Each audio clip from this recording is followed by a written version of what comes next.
హైదరాబాద్ లో కన్సల్టేషన్ మరియు 3,500 రూపాయల colour Doppler test Avis hospitals లో ఉచితంగా పొందండి. Hello hello. నవ్య గారండి. అవునండి. ఎవరు? నేను జయానండి. అందమైన జీవితం ప్రోగ్రామ్ నుంచి కాల్ చేస్తున్నాను, సుమన్ టీవీ నుండి. నాతో పాటు సీనియర్ డాక్టర్ కళ్యాణ్ చక్రవర్తి గారు ఉన్నారు. మేడం నమస్తే మేడం. నమస్తే. నమస్తే సార్. నమస్తే అమ్మా. అమ్మా నవ్య నమస్తే. నవ్య, ఇప్పుడే ఆనంద్తో మాట్లాడామమ్మా. ఆనంద్ తెలుసు కదా మీకు? తెలుసు మేడం. ఆనంద్ నా boyfriend madam. Okay, right. ఆనంద్తో మాట్లాడాము. ఒక్కసారి నీతో మాట్లాడాలి, కొన్ని విషయాలు తెలుసుకోవాలి అని చెప్పి డాక్టర్ గారు నేను కలిసి నీకు కాల్ చేశాము. అవునా మేడం? నువ్వు ఫ్రీగా ఉన్నావా? సర్ప్రైజింగ్ గా ఉంది మీరు నాకు కాల్ చేయడం ఏంటి ఎస్ అని. ఎస్ ఎస్ నువ్వు ఫ్రీగా ఉన్నావా? ఒకసారి మాట్లాడొచ్చా మీతో? తప్పకుండా మేడం. రైట్. చెప్పండి మేడం. ఓకే కళ్యాణ్ గారు. అమ్మా నవ్య, సార్ నమస్తే. చెప్పండి సార్. నమస్తే అమ్మా. నమస్తే సార్. నమస్తే. ఇప్పుడు అంటే లైన్ లో ఆనంద్ కూడా ఉన్నాడు, కలపమంటావా ఒక్కసారి? ఏమ్మా? దేని గురించి సార్? అమ్మా, దేని ఇప్పుడు గురించి? నీకు తెలియనటువంటి కొత్త విషయం ఏమీ కాదు. నా బాయ్ ఫ్రెండ్ అని నువ్వే అన్నావు. అప్పుడు మీరిద్దరు ప్రేమించుకున్నారు, 2 years పాటు చాలా హ్యాపీగా ఉన్నారు, ఒకరినొకరు అర్థం చేసుకున్నారు, ఇద్దరు చక్కటి జంట. ముందు ముందుకెళ్ళి పెళ్లి కూడా చేసుకోవాలనుకున్నారు సెటిల్ అయిన తర్వాత. ఈ మధ్యలోనే ఒక 6 నెలలు బట్టి ఒక తెలియనటువంటి ఒక గ్యాప్, 2 నెలలు బొటాబొటిని మాట్లాడి మళ్ళీ 3 నెలల పాటు అసలు కమ్యూనికేషనే లేదు. ఆ అబ్బాయి ఏంటంటే మేము అతనికి ఈమెయిల్ చూసి సరైనటువంటి టైంలో ఫోన్ చేయకుండా ఉండుంటే కనుక ఒక 2 days తర్వాత అతను ఆత్మహత్య చేసుకుని అనేటటువంటి ఆలోచనలో కూడా వెళ్ళిపోయాడు ఆ అబ్బాయి. సో నేను అనేది ఏంటంటే, ఈ విధంగా ప్రేమించుకునేటటువంటి వాళ్ళు ఏదో ఒక కారణం వల్ల, చిన్నదవనియండి పెద్దదవనియండి, కలిసి ఉండాలంటే కలిసి ఉండండి, విడిపోవాలనుకుంటే ఒక కారణాన్ని చూపెట్టి విడిపోండి. ఇలాగ గోప్యంగా ఉంచడం వల్ల ఏంటి? ఇలాగే కదా కొన్ని ప్రాణాలు పోయేది. అసలు అంత సైలెన్స్ ఉండిపోవడానికి కారణం ఏంటి? నేను ఏం చెప్పుకోవాలి మేడం? ఒక నిమిషం లైన్ లో ఆనంద్ కూడా ఉన్నాడు. ఆనంద్, చూడు మరి నవ్య వచ్చింది లైన్ లోకి. నీ ఫోన్ ఎత్తను నవ్య, మా ఫోన్ ఆన్సర్ చేసింది. తన బాధ ఏదో తను చెప్పుకుంటుంది. మాట్లాడు.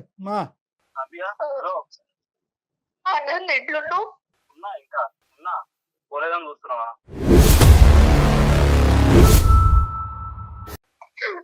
అట్లా అన్నా కానీ నాకు నీ మాట్లాడితేనే బాధేస్తుంది.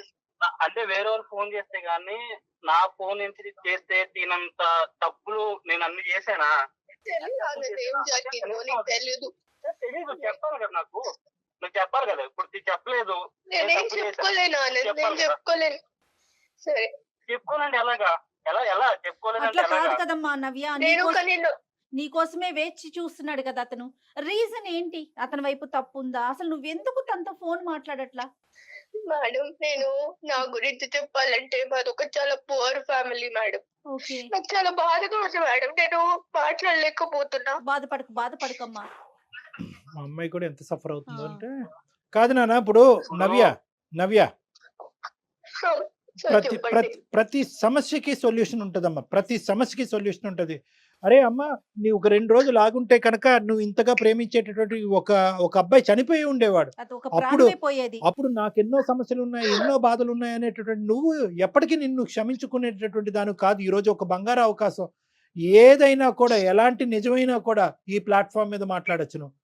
కాబట్టి నన్ను ఒక్కసారి నువ్వు ఓదార్చుకుని జరిగినటువంటి సంగతులు ఏంటి, ఏ కారణం చేత ఈ అబ్బాయిని చెప్పకుండా ఇలా దూరం వెళ్ళావు చెప్పు. నేను చెప్పుకోగలుగుతాను సార్. మళ్ళీ ఇప్పుడు అందరూ చూసి మళ్ళీ నన్ను హేళన చేయడం నాకు ఇష్టం లేదు నవ్య, అసలు అది ఎప్పటికీ జరగదమ్మా. మన అందమైన జీవితం అనే ఈ ప్రోగ్రాం ద్వారా ఎప్పటికీ మీరు ఎవరు ఏంటి అనే వివరాలు పూర్తి గోప్యంగా ఉంచుతాం. కేవలం నీ గొంతు మాత్రమే వినిపిస్తోంది, దానికి పూర్తి హామీ నాది. సరే మేడం. నేను ఆనంద్ మీరు అన్నట్టు సార్ 2 years లవ్ చేసుకున్నాము, పెళ్లి చేసుకుందాం అని కూడా అనుకున్నాము. కానీ నా గురించి ఆనంద్కి ఎందుకు మాట్లాడలేరని తెలియదు సార్. ఎందుకంటే నేను ఒక మిడిల్ క్లాస్ కంటే చాలా పువర్ ఫ్యామిలీ సార్ మాది. మా నాన్న క్యాబ్ డ్రైవర్, మేము 3 అక్క చెల్లెలం సార్. నేనే పెద్దదాన్ని. నా ఏజ్ 20 years సార్. ఓకే అమ్మా. నా చెల్లెళ్ళు, నా తల్లిదండ్రులకి అంత పువర్ ఫ్యామిలీ సార్. ఊరికే పూటకి గడిచిన అన్నంతోనే మేము బతుకుతున్నాం సార్, రోజువారీ డబ్బులతోని. ఒక రోజు ఏమైందంటే మా నాన్న ఇంకా మా మమ్మీ వాళ్ళు ఫంక్షన్ కి వెళ్ళి రిటర్న్ అవుతుంటే ఒక యాక్సిడెంట్ లో చనిపోయాడు సార్ మా నాన్న. ఓ నేను చాలా ఎమోషనల్ అవుతాను సార్ ఈ విషయంలో. అయ్యో అయ్యో ఆయన చనిపోయిండు. మా మా అమ్మకి కూడా మేజర్ యాక్సిడెంట్ అయింది సార్. తన హెల్త్ కండిషన్ అస్సలు బాగాలేదు ఇప్పుడు. ఓ తను మొత్తం తన హెల్త్ కండిషన్ ఏం బాగాలేదు, మొత్తం మేమే చూసుకుంటున్నాం సార్. మా నాన్నకు ఒక బెస్ట్ ఫ్రెండ్ ఉన్నాడు సార్ చిన్నప్పటి నుంచి.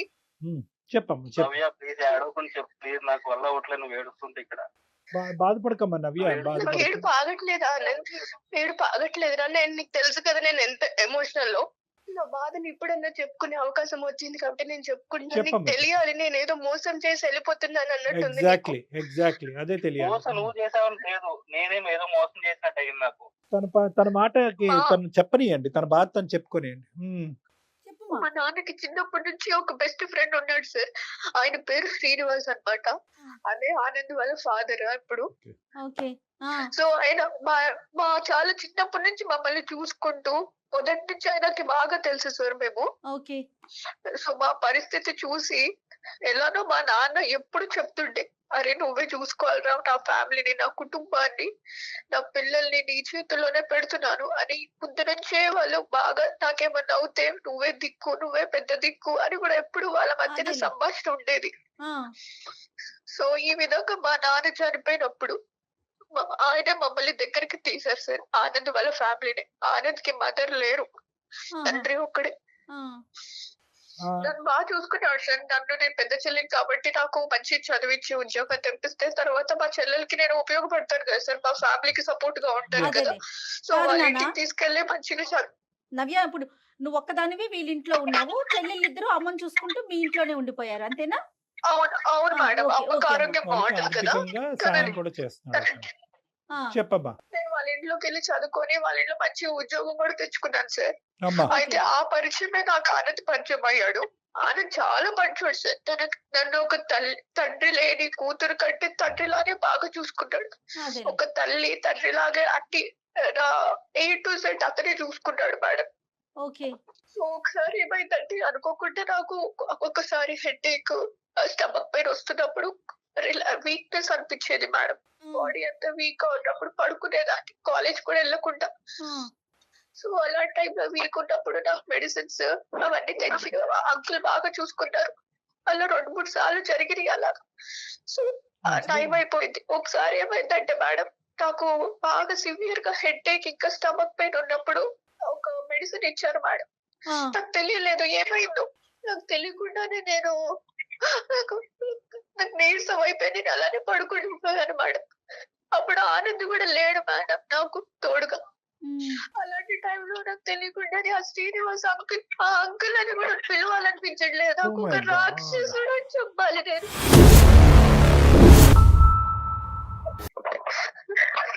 ఆనంద్ ఇట్లా అంటున్నారని ఏం ఫీల్ అవ్వద్దు నువ్వు. ఒక రాక్షసుడు వాడు, తను యూజ్ చేసుకున్నవాడు. నాకు ఏం అర్థం కావట్లేదు. నాకు నువ్వు అసలు ఏం చేద్దాం అనుకున్నా నాకు నిజంగా అర్థం కావట్లేదు. అదేంటో నీకు తెలియదు. నాకు అందుకుని కదా నేను ఇన్ని రోజులు నేను ఏం చెప్పలేకపోయాను. ఉమ్, నన్ను యూజ్ అలాంటి టైంలో నాకు తెలియకుండా టాబ్లెట్ ఇచ్చేసి నన్ను వేరే విధంగా యూజ్ చేసేసుకున్నాడు వాడు. తర్వాత ఆ వీడియోలు, ఆ ఫోటోలు అవి యూజ్ చేసుకున్నవన్నీ తన దగ్గర పెట్టుకొని బ్లాక్ మెయిల్ చేస్తున్నాడు మేడం. ఈ ఆ అంకుల్ వీడియోలు పిచ్చి ఎందుకు బ్లాక్ కలగాలి? మెయిల్ చేసి నవ్య ఇప్పుడు నిజంగా ఏం మాట్లాడుతున్నావు నవ్య? నాకేం అర్థం కావట్లేదు నవ్య. నీకు తెలియదా నాకు జరిగింది ఇది? అందుకోసమే నేను ఏ విధంగా నీకు నా ముఖం చూపించాను మీ ఫాదర్ చేసిన పనికి. ఇప్పుడు నీ నాకైతే నాకు అవ్వట్లేదు, నా వల్ల అవ్వట్లేదు. కదమ్మా అమ్మ, ఇప్పుడు నీది ఎంత డిఫికల్ట్ సిచ్యువేషన్, నీకంటే ఆనంద్ ఇప్పుడు ఇంకా పెద్ద డిఫికల్ట్ సిచ్యువేషన్. నువ్వు తెలిసినటువంటి నేను ఒక నిజాన్ని wife కడుపులో పెట్టుకుని నేను- ప్రేమికుడిని దూరం చేసుకుని ఇప్పుడు వరకు ఉన్నావు. ఒక కన్న తండ్రి ఈ విధంగా తను ప్రేమించినటువంటి అమ్మాయిని ఈ విధంగా, అంటే ఆఫ్ కోర్స్ మీ ఇద్దరి మధ్య ప్రేమ మీ నాన్నగారికి తెలియదని కూడా అన్నాడు అబ్బాయి. తెలిసినా తెలియకపోయినా కూడా కన్న తండ్రి గురించి, తల్లి చనిపోయిన తర్వాత అతని తల్లి కూడా చనిపోయి 6 సంవత్సరాలు అయింది. ఏ కొడుకు మాత్రం ఇలాంటి వినాలనుకుంటాడు? ఆ అబ్బాయి పరిస్థితి ఇంకా ఘోరంగా. నీదేం అవును, తక్కువ చేయట్లే అవును. కానీ ఆ అబ్బాయిది కూడా ఇది. అంటే ఈ ఫోటోలు వీడియోలు ఎందుకమ్మా తీసుకున్నాడు? అంటే దాని ద్వారా ఏమన్నా నన్ను బెదిరిస్తున్నాడు సార్. నన్ను బెదిరించి మీకు ఇప్పటి వరకు నీకు సహాయం చేశాను కదా ఫైనాన్షియల్ గా, నన్ను బెదిరించాడు సార్. బెదిరిస్తూనే ఉన్నాడు సార్. నేను ఏం చేయాలో తెలియదు వచ్చేసాను సార్. ఇక నిజమా మీ నాన్న ప్రూఫ్, మీ నాన్న దగ్గర కూడా మీ వీడియోస్ అవన్నీ ఉండి ఎప్పుడు తీసుకున్నాడో తెలియదు అన్నది నాకు. ఆ ఫొటోస్ అవన్నీ బ్లాక్ మెయిల్, నేను పడుకున్నప్పుడు అవన్నీ పిచ్చి పిచ్చిగా తీసేసి అవన్నీ బ్లాక్ మెయిల్ చేస్తున్నాడు అన్నది. ఒక ఇంట్లో ఉన్నారు కదా అన్నది, నేను మా ఇల్లు అనుకొని వచ్చాను, అనవసరంగా వచ్చాను నాకు ఇప్పుడు అనిపిస్తుంది అన్నది. ఒక ఫాదర్ లాగా నన్ను కేర్ చేసుకుంటే ఈ విధంగా అతను ఇట్లా చేస్తాడని అసలు ఊహించలేదు ఆనంద్. మీ నాన్నగారు మీ అమ్మగారు చనిపోయిన తర్వాత లేదంటే చనిపోయక ముందు ఎటువంటి కార్యక్రమాలు ఎన్ని నడిపించారో మనకు తెలియదు. ఎందుకంటే ఇది కుర్రకారు కూడా చేయనటువంటి ఇవన్నీ ఇది ఇంత భయంకరంగా అతను ఈ విధంగా మత్తు పదార్థాలు ఇచ్చి ఒక ఆడపిల్లని, ఆ కూతురు వయసున్న ఆడపిల్లల్ని ఈ విధంగా శారీరకంగా వాడుకోవటమే కాకుండా ముందస్తు చర్యగా వీడియోల కింద మార్చుకుని, ఫోటోల కింద మార్చుకుని, ఆ అమ్మాయిని బ్లాక్మెయిల్ చేసుకుని ఎవరికి చెప్పకుండా చూసుకుంటూ ఆ కార్యక్రమాన్ని ఇలా జీవితాంతం నడిపిద్దాం అనుకుంటున్నాడంటే కనుక అతనిలో చాలా క్రిమినల్ మెంటాలిటీ ఉంది. అన్ఫార్చునేట్లీ మీ నాన్నగారి గురించి ఇలా మాట్లాడవలసి వస్తుంది. నీకు ఎంత బాధ ఉందో నాకు అర్థం అవుతుంది. కానీ నిజాలు నిజాలే కాబట్టి సార్ నేను చిన్నప్పటి నుంచి చూస్తున్నాను సార్ ఆయన్ని. నాకు ఏ రోజు ఆయన మెంటాలిటీ ఎలా ఉంటుందా నేను ఎప్పుడు అనుకోలేదు, అంటే థింక్ చేయలేదు. ఆ విషయం రాదు, ఎందుకంటే ఆ పర్సనల్ గా చూసుకుంటారు. బయటికి వెళ్ళిన ఆయన పేరు గాని లేదా ఇంట్లో ఉన్న మమ్మల్ని చూసుకుంటాం గాని బాగానే చూసుకున్నారు సార్. అసలు అంటే నిజంగా నాకు ఈ మాటలు ఏంటంటే నిజంగా నాకు ఎలా అనిపిస్తుంది అంటే నిజంగా తీసుకోలేకపోతున్నా, ఎటు తీసుకోవాలో కూడా నాకు అర్థం కావట్లేదు. అదే మాకు మాకు మాకు కూడా నమ్మకం కానటువంటి అంశాలు ఆనంద్. కానీ ఈరోజు ఆ అమ్మాయి నీ దగ్గర నుంచి దూరం అవడానికి ఏ కారణమైనా చెప్పి దూరం అవ్వచ్చు. మీ నాన్నని చెడ్డ చేసి ఇంత భయంకరమైనటువంటి అంశం చెప్పి ఆ అమ్మాయి బయటపడవలసినటువంటి అవసరం లేదు. సో అది ఒకటి. రెండోది ఏంటంటే కనుక ప్రత్యక్షంగా ఆ అమ్మాయి సాక్ష్యాలు ఉన్నాయి అని అంటుంది. ఫోటోలు వీడియోలు తీసి షేర్ చేసి ఇది ఈ విధంగా చేస్తానని బ్లాక్మెయిల్ కూడా చేస్తున్నాడు. సో ఇక్కడ ఎలా చూసినా కూడా మాకు తెలియనటువంటి నవ్య నిజమే చెప్తున్నట్టు అనిపిస్తుంది. మాకు నవ్య గురించి తెలీదు. కానీ ఈ విధంగా తను చెప్పనా సార్, నేను ఆనందని నా ఒక హస్బెండ్ లాగే అనుకున్నాను సార్. మేమిద్దరం అలాగే ఉన్నాం సార్, జెన్యూన్ గా లవ్ చేసుకుని పెళ్లి కూడా చేసుకుందాం అనుకున్నాం సార్. తను కూడా తన వైఫ్ లానే చూసుకున్నాడు సార్ నన్ను కూడా. నేను ఈ విధంగా నేను ఇప్పుడు అబద్ధం చెప్పాల్సిన అవసరం ఏంటి ఆనంద్?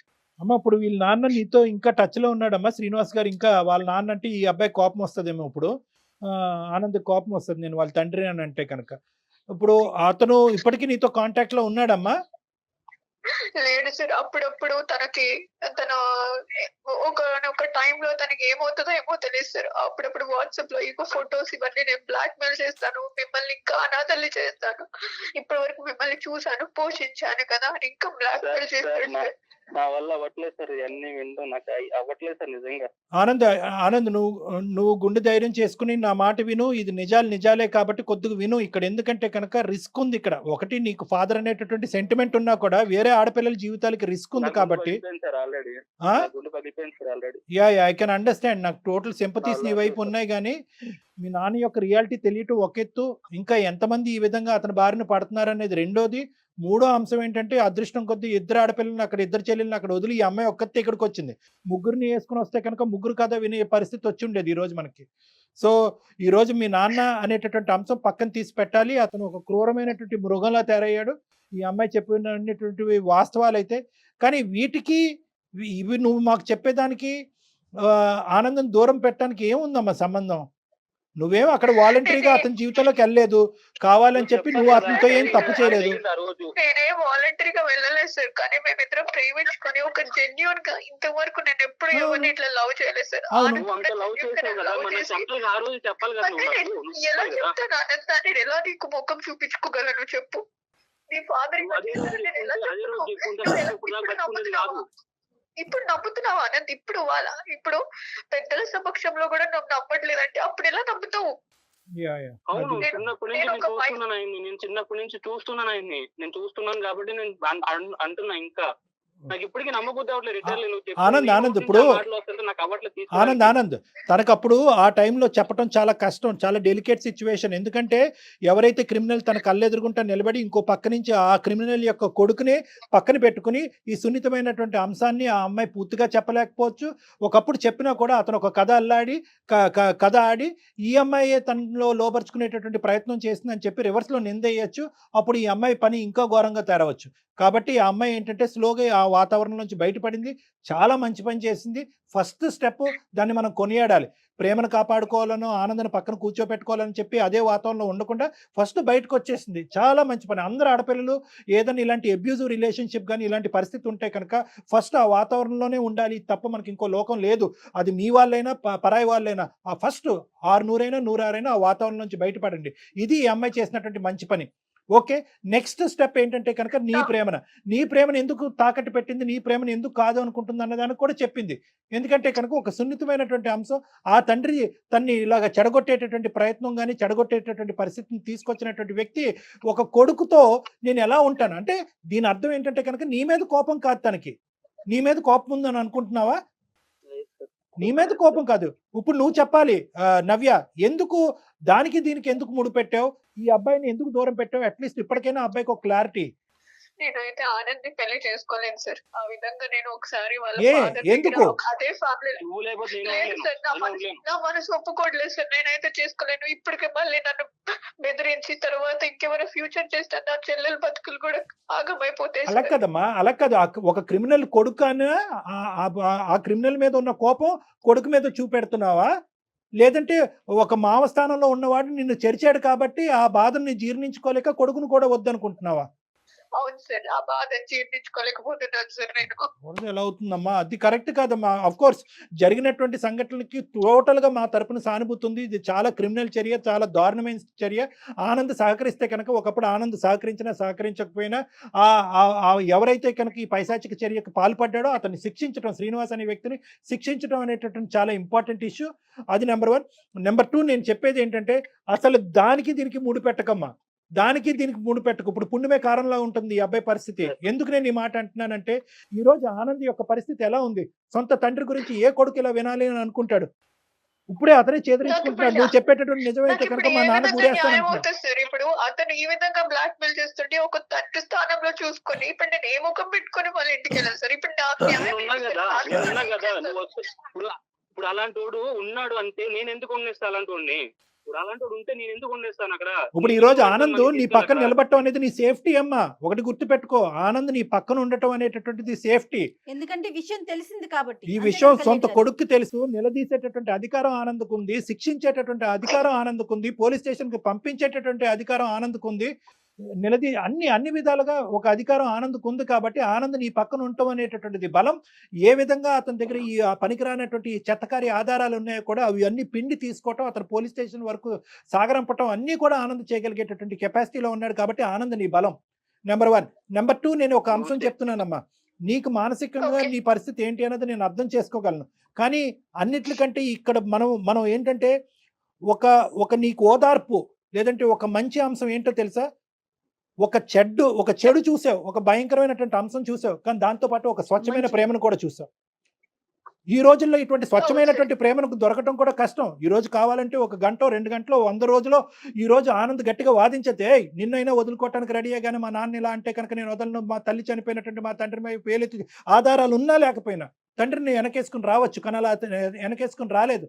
ఎప్పుడైతే మేము అతను సముదాయించావో, ఎప్పుడైతే నువ్వు 2 మంచి మాటలు చెప్పావో, మా నాయన నిజంగా ఇలాంటి వాడైతే కనుక అతను నేనే శిక్షిస్తాననే విధంగా నీతో పాటు వచ్చినటువంటి ఈ వ్యక్తికి నీ మీద పూర్తి స్థాయిలో 100% స్వచ్ఛమైనటువంటి ప్రేమ ఉంది. ఇటువంటి సపోర్ట్ నీకు కావాలి.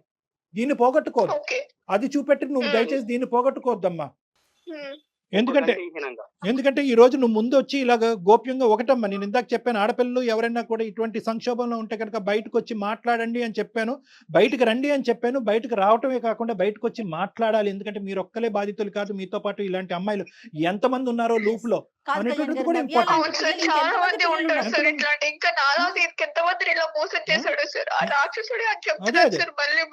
మీ అమ్మ జాలిపడో అయ్యో ఏదో ఒక మూల నుంచి సహాయం వస్తుందో అని చెప్పి 3 ఆడపిల్లల్ని ఇక్కడ పంపించుంటే ఇంకెంత దయనీయమైనటువంటి పరిస్థితి ఉండేదమ్మా నీకు. అక్కగా నా నువ్వు చెల్లెలు బతుకులు కూడా ఆగమైపోతుంది సార్ అప్పుడు. అంతే కదమ్మా. సో నేను చెప్పేది ఏంటంటే దానికి ఇక్కడ దీనికి ముడిపెట్టు. ఆనంద్ నీ పాత్ర ఏంటమ్మా? నువ్వేం చేయదలుచుకున్నావు చెప్పు. నువ్వు హెల్ప్ చేయాలి ఎక్కువగా. అప్పుడు నీ సహాయ సహకారాలు నవ్యకు అవసరం. నీ ఓదార్పు, నీ ప్రేమ. అన్నీ ఓకేనా? కాదు మీరిద్దరూ నేనేమంటున్నా అంటే first of all Navya, sir చెప్పండి సార్. వితౌట్ ఎనీ కండిషన్స్ నీ ప్రేమను యాక్సెప్ట్ చేస్తావా? ఆనంద్ నీకు కావాలా? ఆనంద్తో పాటు కలిసి ప్రయాణం చేస్తావా? నాకు ఇవన్నీ నాకేం తెలియదు. నాకు నువ్వు కావాలి. నీ సమాధానం కావాలి నవ్య. చూసుకున్నాను నేను చెప్పలేకపోతున్నాను సార్. నేను ఇంకా ఆ స్టేజ్ లో నుంచి బయట పడలేదు. ఇంకా నేను చెప్పలేకపోతున్నాను సార్. మీరే న్యాయం డిసైడ్ చేయండి సార్. నవ్య, ఒక పని చేద్దామమ్మా. నీ సిచ్యువేషన్ నాకు అర్థమవుతోంది. ఒక ఆడపిల్లగా నేను అర్థం చేసుకోగలుగుతున్నాను. కాకపోతే ఒక పని చెయ్యి, ఒక్కసారి డాక్టర్ గారిని కలవండి. మీ ఇద్దరు కూడా ఒక్క హాఫ్ అన్ అవర్ వచ్చి డాక్టర్ గారితో మాట్లాడి వెళ్తే నీ ఆలోచన శైలిలో పూర్తిగా మార్పు వస్తుంది. అంటే ఏం లేదు నవ్య, ఇక్కడ ఒకటే పాయింట్ అమ్మ, నువ్వు నన్ను వచ్చి కలుద్ది కానీ నీకేమైనా డౌట్స్ ఉంటే కూడా నేను క్లారిఫై చేస్తాను, నీకేమైనా మిస్కాన్సెప్షన్స్ ఉన్నా కూడా నేను క్లియర్ చేస్తాను. కానీ ప్రధానమైనటువంటి పాయింట్ ఏంటంటే ఆ అంశానికి నీ ప్రేమని ముడిపెట్టద్దు. ఇక్కడ ఉండే కామనాలిటీ ఏంటంటే కనుక నువ్వు గాఢంగా ప్రేమించినటువంటి అబ్బాయి యొక్క తండ్రి క్రిమినల్, వాడు నీ మీద అఘాయిత్యం చేశాడు. ఇప్పుడు ఇప్పుడు ఏంటంటే కనుక వాడు తండ్రి అన్నట్టుగా నీ సొంత ప్రేమికుడే కట్ చేసేసాడు. సో కట్ చేసేసినప్పుడు నీకు మామ కింద కూడా అవ్వడు. నువ్వు వాళ్ళ ఇంట్లో అడుగు పెట్టవలసినటువంటి అవసరం లేదు. అక్కడ వాళ్ళ కొడుకు దగ్గర నుంచి నీ ప్రేమికుడి దగ్గర నుంచి అక్కడ ఏమి క్షమించేటటువంటి ఆలోచన శైలి లేదు. కాబట్టి మీ ఇద్దరు మానసిక పరిస్థితుల్లోంచి ఆ వ్యక్తిని డిలీట్ అయిపోయినప్పుడు మీ ఇద్దరికి కనిపించవలసిన ఒకే ఒక అంశం ఏంటంటే ఒక క్రిమినల్ మీకు కనిపిస్తున్నాడు. ఆ క్రిమినల్ని ఎలా మనం శిక్షించాలో అనేటటువంటి మా సైడ్ నుంచి సహాయం ఉంటుంది. కాబట్టి ఇక్కడ ప్రధానంగా మీరు చూడవలసింది ఏంటంటే మీ ప్రేమను కాపాడుకోండి. ఇంత స్వచ్ఛమైనటువంటి ప్రేమ ఈ రోజుల్లో దొరకడం కూడా రేర్. మీ ఇద్దరిని మీ ప్రేమ గురించి వింటుంటే నాకే ఎంతో ఆనందంగా ఉంది. ఈ అంశం బట్టి మీ ప్రేమను మాత్రం త్యాగం చేసుకోవద్దు నవ్య, ప్లీజ్. Okay sir. ఎవరికి చెప్పుకోలేని సిచ్యువేషన్ సార్. ఎందుకంటే మాకు ఎవరు లేరు. మీకు ఆల్రెడీ చెప్పాను కదా. అట్లా ఏమనుకోవద్దమ్మా, అట్లా ఏమనుకోవద్దు నవ్య. ఈ రోజు మేము మాట్లాడలేదు, నేను మాట్లాడాను, డాక్టర్ గారు మాట్లాడారు. ఆనంద్ ఉన్నాడమ్మా నీకు, మేమెవరం కాదు. నీకోసం ఆనంద్ ఉన్నాడు, నువ్వెవరూ లేరని అనుకోవద్దు. అన్ని పక్కన పెట్టి నీతో పాటు సపోర్ట్ చేసి తన ప్రేమను కాపాడుకోవటమే కాకుండా నిన్ను హింస పెట్టిన వ్యక్తిని కూడా శిక్షిస్తానని చెప్పినటువంటి మగాడు వస్తున్నాడు నీ పక్కన. Don't worry. Right? yes, what else do you want? Okay sir. ఓకేనమ్మా. ఓకే, మనం కలుస్తాను సార్. మిమ్మల్ని కలుస్తాము మేమిద్దరము. ఇద్దరు రండి అమ్మా, నేను నెంబర్ పంపిస్తాను, ఇద్దరు రండి. ఓకే ఓకేనా Anand? Good luck Anand, all the best.